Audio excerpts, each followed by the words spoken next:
você falou das consequências econômicas desse conflito. E aí, se as empresas já estão pensando nisso, elas começam a querer minimizar as consequências. Com esse Sim, movimento que a gente está vendo agora, né? Nós tivemos a globalização se estendendo pelo mundo, com o iPhone tendo componentes de 40 países diferentes na hora de exato. montar. Só que agora essas empresas estão vendo, nossa, lá na China pode dar problema, em Taiwan pode dar problema. Então vamos fazer aquele movimento que eles estão chamando de nearshoring, né?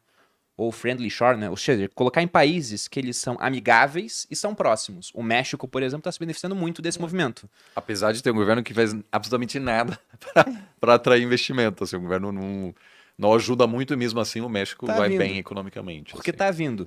Mas aí o ponto é esse: se todo mundo começa a tirar essa parte de lá, a consequência econômica do conflito acaba ficando menor. Até uma hora que talvez ele seja viável, porque pensa, vai perder, mas do ponto de vista político pode ser uma vitória. Mas eu fico curioso com o seguinte, né? E eu vi rapidamente os comentários quando a gente falou dos uigures. Teve gente falando, ah, não, isso é tudo invenção, não tá acontecendo nada lá, porque falam que tem, por exemplo, esterilização da população. Isso aconteceu com a população chinesa por conta da política do filho único. Tem um documentário que é aquele de One Child Nation, acho que é o nome, né? Nação do Filho Único, que mostra as políticas que eles tinham na época. E é uma única médica, ela estava dando uma entrevista falando que ela foi responsável por entre 50 e 60 mil abortos. Porque eles pegavam as mulheres, poxa, tá grávida, não pode estar grávida. E primeiro, né, abortavam, depois começaram a dar para adoção em termos internacionais. Então imagina o que pode acontecer lá dentro. Só que isso teve consequências. Nós tivemos praticamente 4 décadas dessa política e hoje na China nós temos uma população gigantesca de filhos únicos. E eu fico pensando em como vai se comportar esse exército de filhos únicos, porque aqui no Brasil eu fui militar durante 11 anos. E quando você recebia um soldado para se alistar e ele era arrimo de família, ou seja, era o filho homem e aí o pai já tinha morrido, ele era o responsável pela casa. A gente liberava ele do serviço militar. Porque você tem um risco de vida ao serviço, ele morre, poxa, vai ficar a mãe, vai ficar a irmã pequena, sem ter alguém ali para ajudar Sim, no sustento. E lá na China, você tem, por exemplo, um casal que teve um filho homem. Aí esse casal é filho de alguém, né? Então, às vezes, tem 4 avós, 2 pais, dependendo desse filho que tá com 30 anos. E se acontece uma guerra, ele morre. Então são 6 pessoas que vão ficar interessante. dependendo exatamente do É, governo. Fica imaginando a fragilidade que a China tem por conta disso. E a população, inclusive, está declinando, em parte em consequência da política do filho único. assim, dos meus amigos, né, colegas que são predominantemente profissionais, assim, ou de acadêmicos,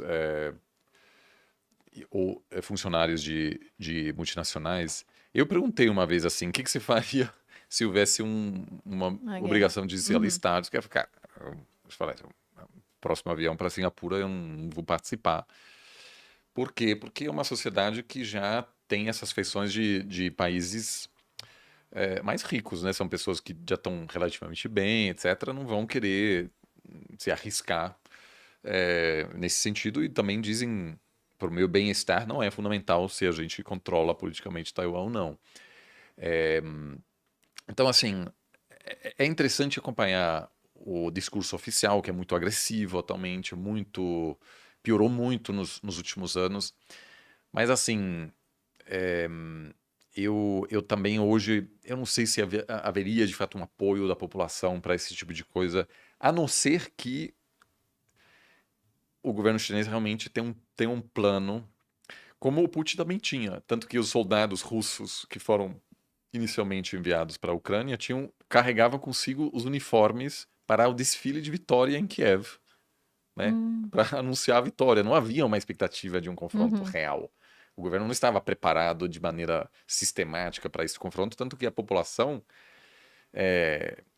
recebeu um recado de que se tratava de uma operação militar especial, que você não vai fazer isso se você acha que vai ter uma guerra de 10 anos, o que hoje é o cenário mais provável. Aí você vai dizer, olha, gente, vai ter uma grande guerra, mas por tais e tais motivos é importante a gente arcar com esse custo. Então, eu acho que o que pode acontecer é uma tentativa de uma operação rápida, seja um bloqueio cibernético, por exemplo, um ataque cibernético que acaba com a internet brevemente, que facilita ou que dificulta uma defesa, ou algum bloqueio naval, algo que possa gerar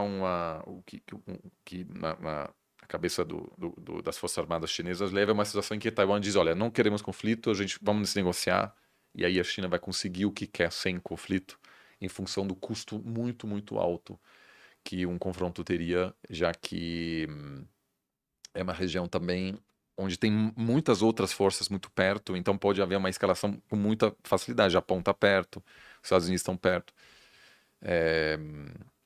Mas assim, a gente precisa acompanhar aliás, na semana passada, né, eu tenho ações da Apple, por exemplo, e as ações caíram recentemente, por quê? Porque o governo chinês disse que funcionário público não pode ter mais o iPhone, que é super popular. E quantos são os funcionários públicos lá? Milhões de pessoas. Muitas pessoas, obviamente. Funcionários, assim, é uma quantidade enorme e é uma elite econômica.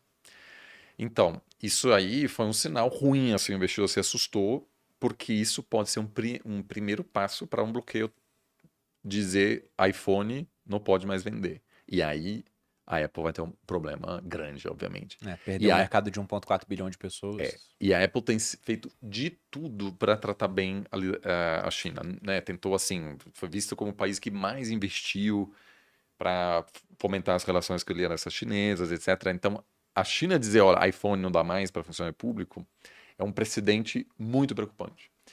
Então, eu fico pensando assim, quais, né, sem entrar aqui em muitos detalhes, mas assim, eu olho para as empresas e falo assim, qual empresa consegue reagir bem, qual não tão bem assim?